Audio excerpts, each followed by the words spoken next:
Most people feel that conservation is all about resources management. I happen to think that the major component of conservation programs in Ontario are people making decisions. Like many others in the Conservation Authority's program, spent time working on basically the floodplain criteria, floodplain policy. I was one of a number.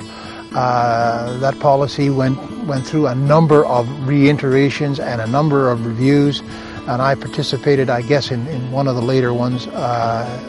Again, it's extremely important from my perspective. I happen to believe that floodplain regulations, stream regulations are important and help with the fabric of land planning in Ontario. It's all about informing the public of the risks associated with development, and all the floodplain regulations do is provide a very, I consider, comprehensive explanation of the risks involved.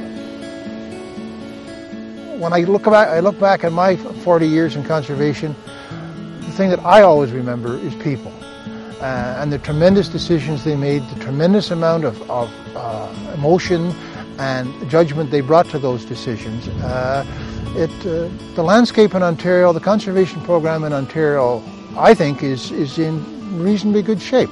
That's a product of people making wise, future-reaching decisions, and that's my highlight. The people that I met are really my highlight.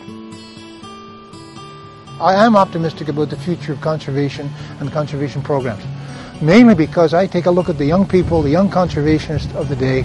I see them to have a lot more science behind them, exposure to a lot more science, a lot more technical capacity, a lot more computer capacity to make better decisions and to input more comprehensively to public decisions around resource allocation.